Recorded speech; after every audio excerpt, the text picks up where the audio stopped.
ఈ వీడియోలో సృజనాత్మకత అనే టాపిక్‌కి సంబంధించి కవర్ చేసిన అంశాలు, సృజనాత్మకత నిర్వచనము, అలాగే వల్లాస్ చెప్పినటువంటి సృజనాత్మకత దశలు, గిల్ఫర్డ్ పోర్టర్ చెప్పినటువంటి సృజనాత్మక మూలకాలు మరియు ముఖ్యమైనటువంటి బిట్స్.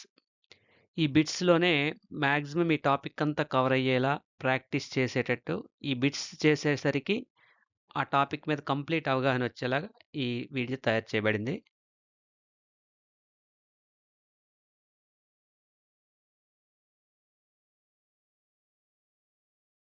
సృజనాత్మకత అంటే ఏమిటి? సృజనాత్మకత అంటే క్రియేటివిటీ. అనగా కొత్తదనము మరియు ఉపయోగకరమైనటువంటి ఆలోచనలు, వస్తువులు, పరిష్కారాలు లేదా పద్ధతులను సృష్టించే సామర్థ్యం. సృజనాత్మకత కలిగిన వ్యక్తి ఒక సమస్యను ఇతరుల కంటే భిన్నముగా ఆలోచించి కొత్త పరిష్కారాన్ని కనుక్కోగలుగుతాడు. ఉదాహరణకి ఒక విద్యార్థి ప్లాస్టిక్ బాటిల్‌తో మొక్కలు, కుండీలు తయారు చేయడం. అందరూ మొక్కలు వేయండ్రా అంటే కుండీల్లో వేశారనుకోండి. ఒక పిల్లవాడు ప్లాస్టిక్ బాటిళ్ళతోనో లేదా డిఫరెంట్‌గా ఏదైనా తయారు చేస్తే అదే సృజనాత్మకత. ఈ సృజనాత్మకత కలిగిన వ్యక్తులు చాలా డిఫరెంట్‌గా ఆలోచిస్తారు. అందుకే వీళ్ళకి విభిన్న ఆలోచన అనేది ఎక్కువగా ఉంటుంది. దీన్నే మనం ఇంగ్లీష్‌లో డైవర్జెంట్ థింకింగ్ అని అంటాం. ఇప్పుడు సృజనాత్మకకు సంబంధించినటువంటి మరికొన్ని అంశాలను చూద్దాం. సృజనాత్మకతకి సంబంధించినటువంటి కొన్ని నిర్వచనాలు చూద్దాం. చాప్లిన్ ఏమిచ్చాడంటే, ఆలోచనలతో కొత్త సంబంధాలను చూసిన వెంటనే వ్యక్తపరచడమే సృజనాత్మకత అన్నాడు చాప్లిన్. ఏదైనా ఒక విషయం చూసిన వెంటనే కొత్త సంబంధాలని వ్యక్తీకరించగలగడం. అదే గిల్ఫర్డ్ ఏం చెప్పాడంటే, విభిన్న ఆలోచనే సృజనాత్మకత అంటాడు గిల్ఫర్డ్. విభిన్న ఆలోచనే సృజనాత్మకత. సో, వివిధ రకాలుగా ఆలోచించడం. అందుకే సృజనాత్మకత లక్షణాల్లో విభిన్న ఆలోచన అనేది కంపల్సరీగా ఉంటుంది. ఇప్పుడు సృజనాత్మకత యొక్క స్వభావం చూద్దాం. ఇది సార్వత్రికమైంది. సార్వత్రికమైందంటే విశ్వజనీనంగా ఉంటుంది. అంటే చాలా మందిలో, అందరిలో కూడా ఈ లక్షణం అనేది ఉండే ఉంటుంది. స్వతఃసిద్ధమైంది మరియు సంపాదితమైంది. ఇది కొంతమందికి స్వతఃసిద్ధంగా రావచ్చు, లేదా కొంతమంది ఆర్జితంగా రావచ్చు. అంటే సంపాదించడమై రావచ్చు. నవ్యతను కలిగి ఉంటుంది. అంటే ఫ్లెక్సిబిలిటీని కలిగి ఉంటుంది. అంటే మార్పుకి అవకాశం ఉంటుంది. విభిన్న ఆలోచన కలిగి ఉంటుంది. ఇందాక చెప్పాం. విభిన్న ఆలోచన సృజనాత్మకత.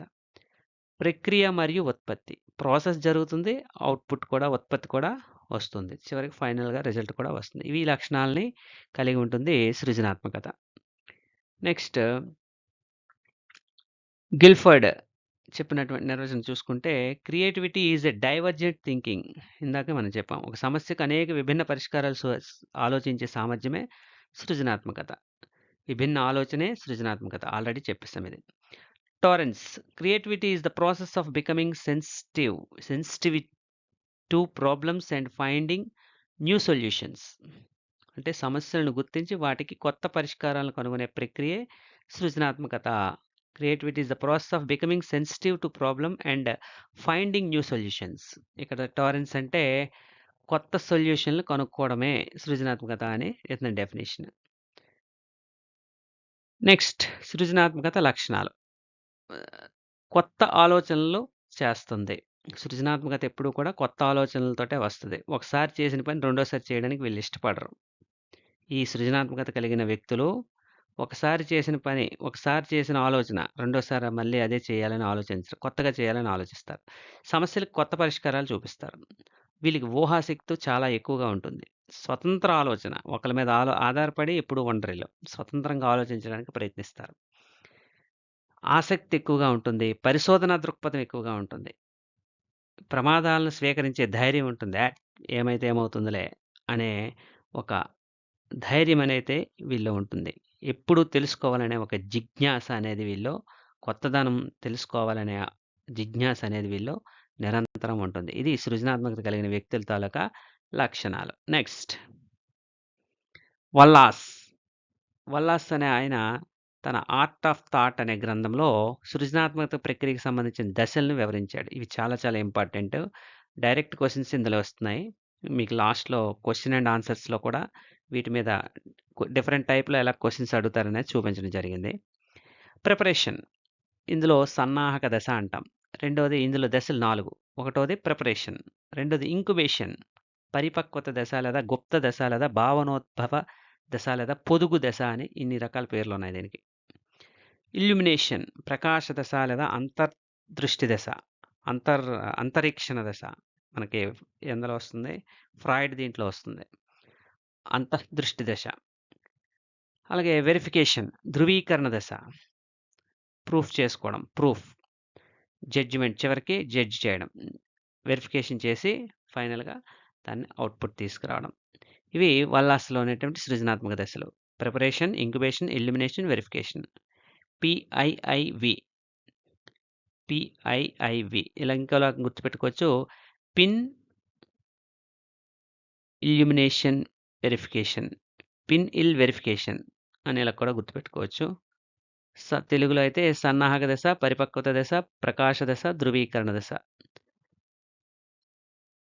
దీన్ని గుర్తుపెట్టుకోవడానికి ఎవరి సొంత టెక్నిక్ వాళ్ళు వాడుకోవచ్చు. నెక్స్ట్ చూద్దాం.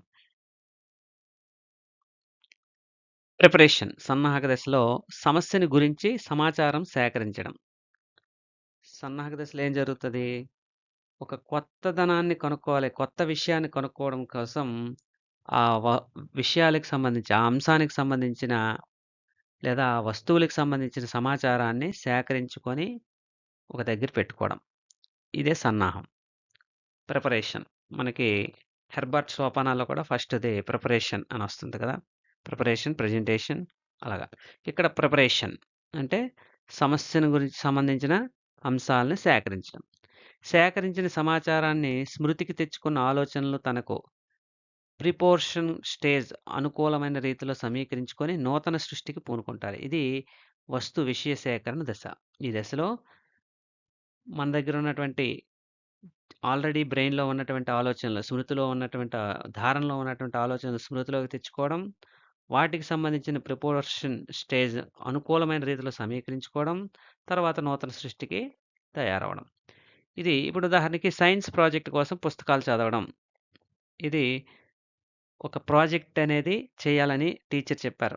నెక్స్ట్ మంత్‌లో ప్రాజెక్ట్ ఉంది. మనం ఇప్పుడు ప్రిపేర్ చేయాలి ప్రాజెక్ట్. ఇప్పుడు మామూలుగా పిల్లలందరూ సృజనాత్మకత లేని పిల్లలందరూ ఏం చేస్తారంటే, టీచర్ ఏది చెప్తే దాని ప్రకారము అది చేయడానికి ఆ ఒక్క దాని కోసమే ప్రయత్నిస్తారు. కానీ సృజనాత్మకత కలిగిన విద్యార్థులు సైన్స్ ప్రాజెక్ట్ సంబంధించిన పుస్తకాలని చదవడం ప్రారంభిస్తారు. ఇలా డిఫరెంట్ ప్రాజెక్ట్స్ ఎలా ఉన్నాయి? ఏం చేస్తే బావుంటది? ఇదంతా కూడా ప్రిపరేషన్ స్టేజ్‌లో వీళ్ళు చేసే పని. Next incubation. ఇక్కడితో అయిపోతుందా? సైన్స్ ప్రాజెక్ట్ కోసం ఇప్పుడు వాళ్ళ బుర్రలో రన్ అవుతూ ఉంటుంది. ఏం చేయాలి? ఏం చేయాలి? ఏం చేయాలి? కానీ బయటికి ఏదో ఒక పని చేసుకుంటూ ఉంటారు. కానీ బ్రెయిన్‌లో మాత్రం ఇది రన్ అవుతూనే ఉంటుంది. ఇదే ఇంక్యుబేషన్ స్టేజ్. భావనోత్పత్తి దశ. సమస్య కొంతకాలం మనసులో ఉంచడం. వ్యక్తి చేయబోవు సృష్టి కొంతకాలం వారి మనసులో అవ్యక్తంగా ఉంటుంది. దీన్నే గుప్త దశ అంటారు. దీన్నే భావనోత్పత్తి దశ అని కూడా అంటారు. లేదా పొదుగు కాలము అంటాం. అంటే ఈ సైన్స్ ప్రాజెక్ట్‌కి సంబంధించినటువంటి పుస్తకాలు చదువుతున్నాడు. ఆ పుస్తకాల్లో విషయాన్ని సేకరించాడు. ఆ సేకరించిన అంశానికి సంబంధించిన విషయం రన్ అవుతూ ఉంటది. ఏ ప్రాజెక్ట్ చేస్తే బావుంటది? ఎలా చేస్తే బావుంటది? ఒకళ్ళు చేసినట్లు చేయకూడదు. కొత్తది చేయాలి అనే ఆలోచనలతో వివిధ రకాలైన ఆలోచనలు ఇందులో జరుగుతా ఉంటాయి.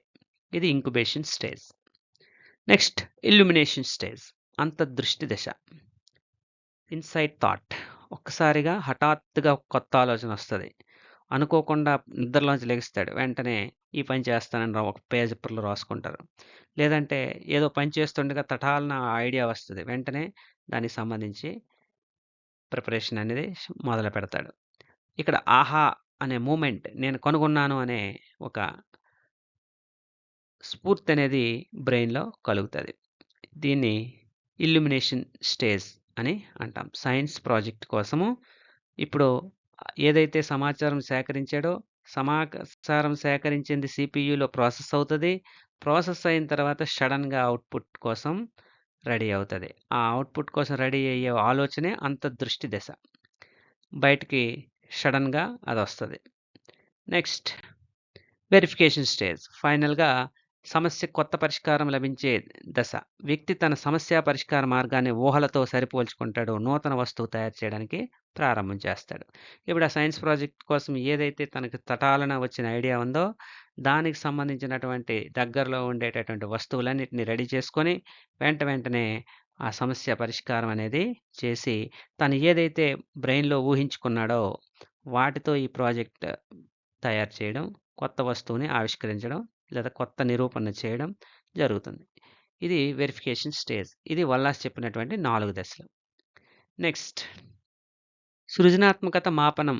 దీనికోసం పరిశీలన పద్ధతి మరియు కృత్యాధార పద్ధతులను ఉపయోగిస్తారు. మిన్నీసోటా టెస్ట్ ఆఫ్ క్రియేటివ్ థింకింగ్ పరీక్షను తయారు చేశాడు. దీనిలో 10 రకాల పరీక్షలుంటాయి. అవి 4 స్కోరింగ్‌లను వెల్లడిస్తాయి. అవేంటంటే ధారాళత, సరళత, స్వభావ సిద్ధత, నవ్యత. ఇప్పుడు ఇందులోనివే మిగతా వాళ్ళు చెప్పినటువంటి మూలకాలు. ఎవరైతే గిల్ఫర్డ్ అండ్ పోర్టర్ మొదలైన వారు చెప్పినటువంటి ఆ మూలకాలు ఇవే. ధారాళత, ఫ్లూయెన్సీ, సరళత. సరళత అంటే ఈజీగా ఉండడం అని. స్వభావ సిద్ధంగా ఒరిజినాలిటీ, నవ్యత అంటే ఫ్లెక్సిబిలిటీ. ఇవి సృజనాత్మకత మాపనంలో 10 పరీక్షల్లో చేసినటువంటి 4 రకాల స్కోరింగ్‌లు. ఇక సృజనాత్మక పరీక్షల్లో మిన్నీసోటా టెస్ట్ ఆఫ్ క్రియేటివ్ అనేది పాల్ టోరెన్స్ రూపొందించాడు. అలాగే వల్లాస్ సృజనాత్మక పరీక్షలు రూపొందించాడు. రిమోట్ అసోసియేషన్ టెస్ట్స్ అనేవి కూడా సృజనాత్మకత మాపనం చేసే టెస్ట్‌లే. మనం మాక్సిమం ఈ సృజనాత్మకత పరీక్షల్లో క్రియేటివిటీ అని పేరుంటే సృజనాత్మకత టెస్ట్‌లని రాసేయవచ్చు.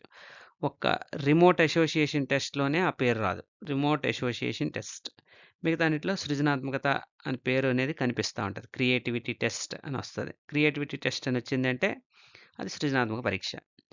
అలా పేరు రాకుండా ఉన్నది రిమోట్ అసోసియేషన్ టెస్ట్. అలాగే గెజిట్ అండ్ జాక్సన్ సృజనాత్మక పరీక్షల్లో 5 రకాల పరీక్షలను ఉపయోగించారు. అవి పద సంసర్గ పరీక్షలు, వస్తు ఉపయోగ పరీక్షలు, అదృశ్య ఆకారాల పరీక్ష, 3 వివిధ ముగింపులు ఇవ్వడము, సమస్యలకు రూపొందించడం. ఇవి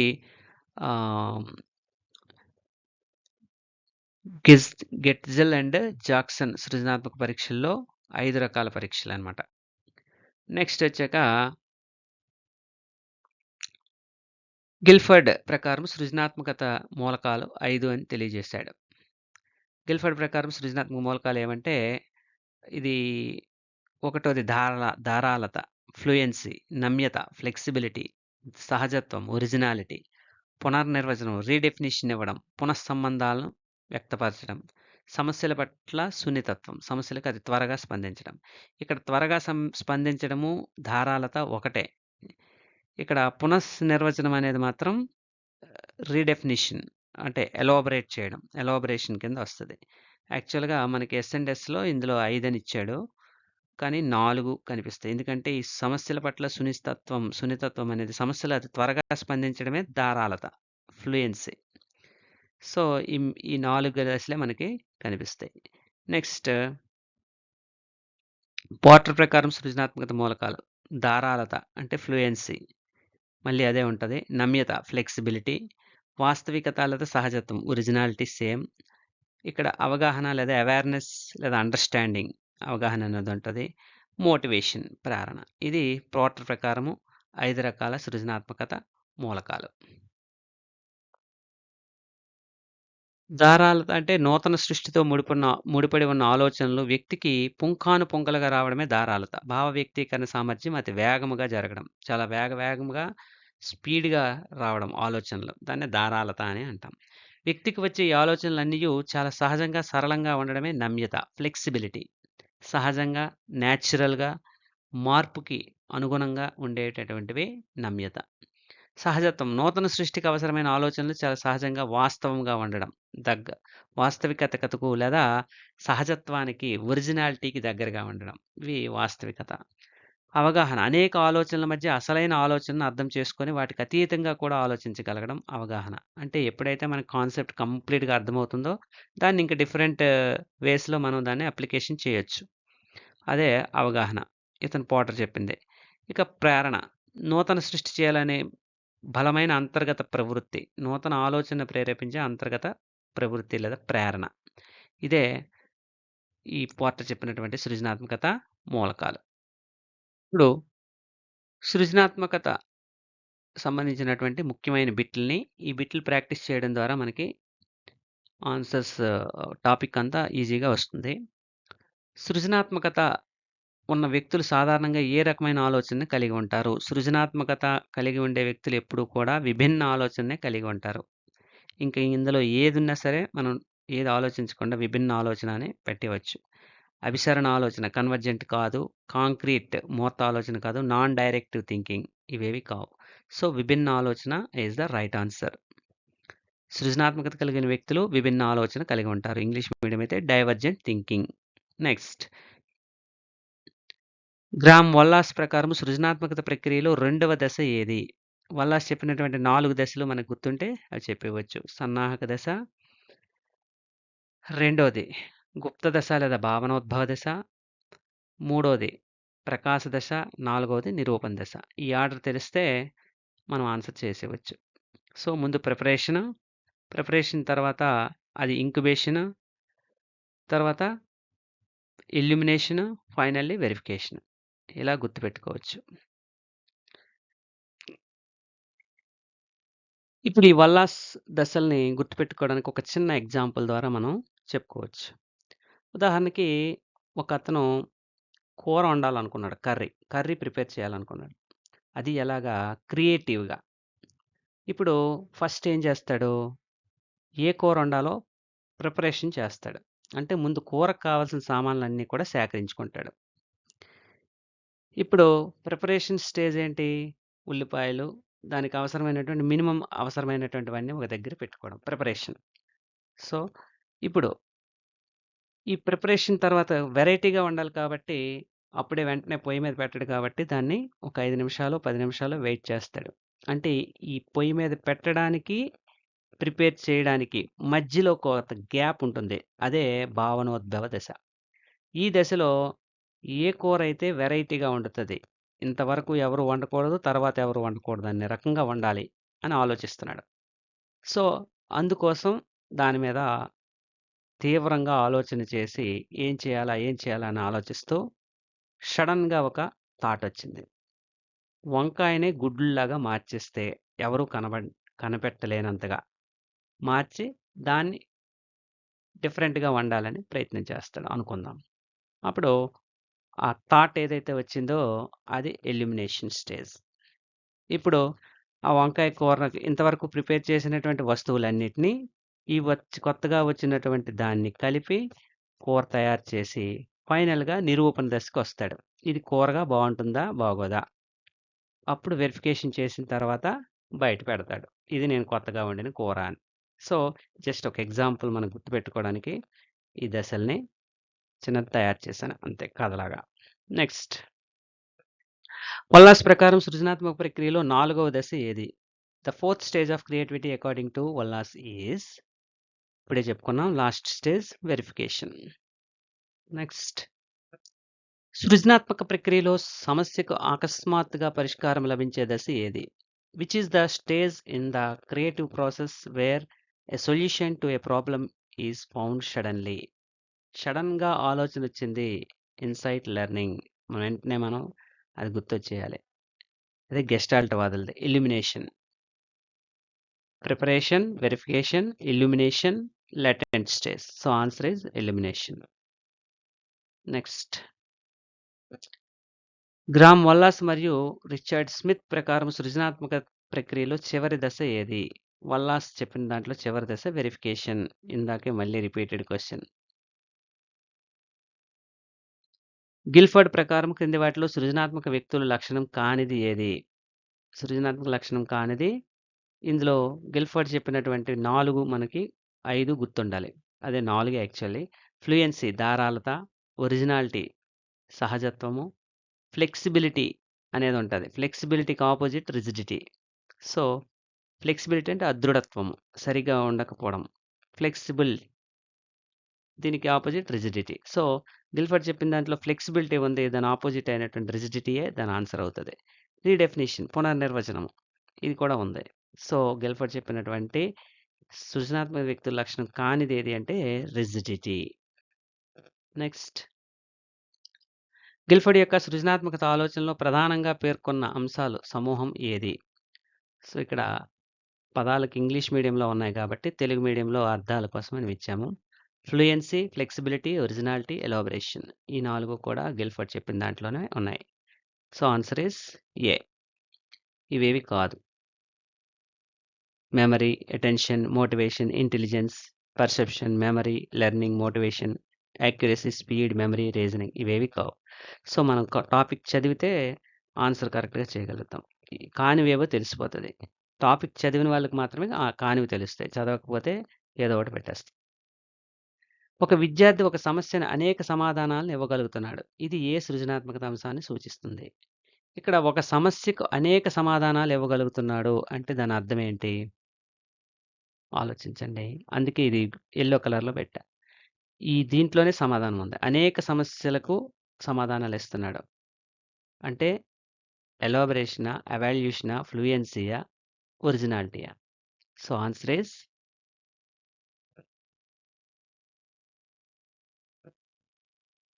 ఫ్లూయెన్సీ.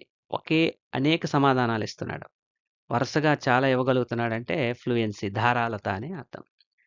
ఇది గిల్ఫర్డ్ దీంట్లో ఉంది కదా! అది. నెక్స్ట్ ఒక సమస్యకు వివిధ కోణాల్లో చూసి వివిధ రకాల పరిష్కారాలను సూచించడం ఏ అంశాన్ని సూచిస్తుంది? వివిధ కోణాల్లో చూస్తున్నాడు అంటే ఏంటి? వివిధ కోణాల్లో చూసి వివిధ రకాల పరిష్కారాలను సూచించడం ఏ అంశాన్ని సూచిస్తుంది? సో, ఆన్సర్ ఈస్ ఫ్లెక్సిబిలిటీ అవుతుంది. ఫ్లూయెన్సీ కాదు. ధారాళత అంటే చాలా వేగంగా, ఎక్కువ స్పీడ్‌తో చెప్పడం. ఒరిజినాలిటీ అంటే సహజత్వం కాదు. ఎలాబరేషన్ అంటే ఎక్స్‌టెండ్ చేయడం. So, answer is flexibility. Next సాధారణంగా ఎవరికీ రాని కొత్త అసాధారణమైన ఆలోచనను ఇవ్వడం ఏ సృజనాత్మకత? ఎవ్వరికీ రాలేదు.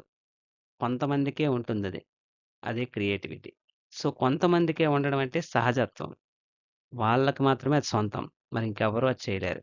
అంటే వాడికి సహజంగా ఆ లక్షణం వస్తే గాని అలా క్రియేటివ్‌గా ఆలోచించలేరు. కాబట్టి ఎవరికీ రాని కొత్త ఆలోచన, అసాధారణమైన ఆలోచన ఇవ్వడం అనేది ఒరిజినాలిటీకి సంబంధించిన ఆన్సర్. నెక్స్ట్ ఒక ఆలోచనకు మరిన్ని వివరాలను జోడించడం. దాన్ని అభివృద్ధి చేయడం ఏ అంశము? మరిన్ని వివరాలను జోడించాడు. 1 కాదు, 2 కాదు. మరిన్ని జోడించాడు. జోడించాడు అంటే ఎలాబరేషన్ పెంచాడు. ఇక్కడ ఉన్నటువంటి దానికంట ఎక్స్‌టెండ్ చేశాడు.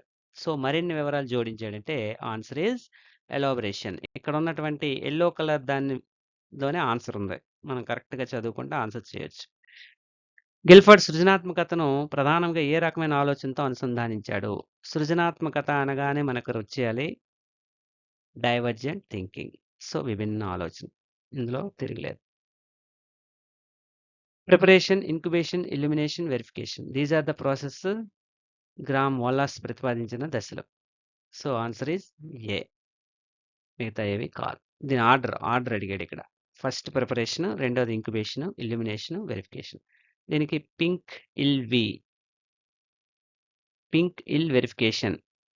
ఇల్ వెరిఫికేషన్ అని కోడ్ పెట్టుకోవచ్చు. పిఐఎన్సి ఐఎన్సి అంటే incubation. Pink I L L illumination, verification. Pink ill verification. Next సృజనాత్మకత ప్రక్రియలో ప్రిపరేషన్ స్టేజ్ అంటే ఏమిటి? ప్రిపరేషన్ అంటే సమస్యకు సంబంధించిన సమాచారాలన్నిటిని కూడా సేకరించడం. అకస్మాత్తుగా అనేది ఇన్సైట్ థాట్. పరీక్షించడం అనేది లాస్ట్ వెరిఫికేషన్. సమస్యను పూర్తిగా మర్చిపోవడం. ఇది అందులో లేదు. So, answer is B. Incubation స్టేజ్‌లో ఏం జరుగుతుంది? పరిష్కారాన్ని పరీక్షిస్తారంటే వెరిఫికేషన్ కాదు. సమస్యపై చైతన్యపూర్వకంగా నిరంతరం పనిచేస్తారు. చైతన్యపూర్వకంగా చేయరిది. ఇంక్యుబేషన్ స్టేజ్‌లో అచేతన స్థితిలో జరుగుతా ఉంటది. గుప్త దశ అన్నాం అందుకే దీన్ని. కాబట్టి ఆన్సర్ ఈస్ సి. తుది సమాధానాలు ప్రకటిస్తారనేది కాదు. ఆహా! ఐ గాట్ ద ఆన్సర్ అనే అనుభూతి ఏ దశకు సంబంధించింది? ఇది క్లియర్‌లీ ఇల్యూమినేషన్. రైట్. పల్లాస్‌కో ప్రకారము వెరిఫికేషన్ స్టేజ్‌లో ఏం చేస్తారు? వెరిఫికేషన్ స్టేజ్‌లో ఏం చేస్తారు? సరిచూసుకుంటారు కదా! సమస్యకు సంబంధించిన సమాచారం సేకరించడం అనేది ఫస్ట్ స్టేజ్ కాదు. అచేతనంగా అభివృద్ధి చేస్తారు. ఆలోచన అచేతనంగా అనేది గుప్త దశ. ఇది కాదు. కొత్త ఆలోచన అకస్మాత్తుగా వస్తుంది. ఇల్యూమినేషన్ ఇది కాదు. వచ్చిన పరిష్కారం సరైనదా కాదా పరీక్షిస్తారు. ఇది డి. Answer is D. ఇప్పుడు ఇక్కడ ఇచ్చినటువంటివి ఇలా కూడా నేర్చుకుందాం. క్రియేటివిటీ, డైవర్జెంట్ థింకింగ్, గిల్ఫర్డ్ ఏం చెప్పాడు? Fluency, flexibility, originality, elaboration. Fluency ఎన్ని ఆలోచనలు వస్తున్నాయనేది ఫ్లూయెన్సీ. 1, 2, 3, 4, 5, 6, 7, 8 ఎక్సెట్రా. ఎన్ని రకాలుగా వస్తుంది? ఫ్లెక్సిబిలిటీ. ఎక్స్ లాగా, వై లాగా, జెడ్ లాగా ఇలా ఎన్ని రకాలుగా వస్తుందనేది ఫ్లెక్సిబిలిటీ. ఎంత కొత్తగా వస్తుంది? ఒరిజినాలిటీ. పాత సహజత్వంగా ఉందా? కొత్తదనంగా ఉందా? ఒరిజినాలిటీ. ఎలాబరేషన్ ఎన్ని వివరాలు జోడించాడు? యాడ్ చేసాడు ఎన్ని? కొత్త విషయాలను ఎన్ని జోడించాడు? Elaboration. Next Wallas. Preparation, incubation, illumination, verification. PIIV అని ఇక్కడ ఇచ్చాం. ఇందాక చెప్పినట్టు పింక్ ఇల్ వెరిఫికేషన్. దీన్ని సమాచార సేకరణ, అచేతనంగా ప్రాసెస్ చేయడం, ఆహా అనే ఇన్సైట్ పరీక్షించడం. వల్లాస్ అయిపోయిన తర్వాత Porter. Fluency, flexibility, originality, awareness, motivation. Ideas in volume. Old to new reforms చేయడం. ఫ్లెక్సిబిలిటీ మార్చడం. అవసరమైతే మార్పుకి అవకాశం ఉంటుంది. Originality unusual, unique. ఎప్పుడు వాడనివి, యునిక్‌గా ఉండేవి. ఒరిజినాలిటీ. బియాండ్ ఆబ్వియస్ అంటే అర్థం చేసుకుంటూ దాన్ని కొత్తదనాన్ని సృష్టించగలగడం. Motivation self motivated. బుర్రలో అది తనకు తానుగా ప్రేరణ చెందుతూ కొత్త ఐడియాలని రూపొందించాలి. ఇది ఈ రకంగా మనం వీటిని గుర్తుపెట్టుకోవచ్చు.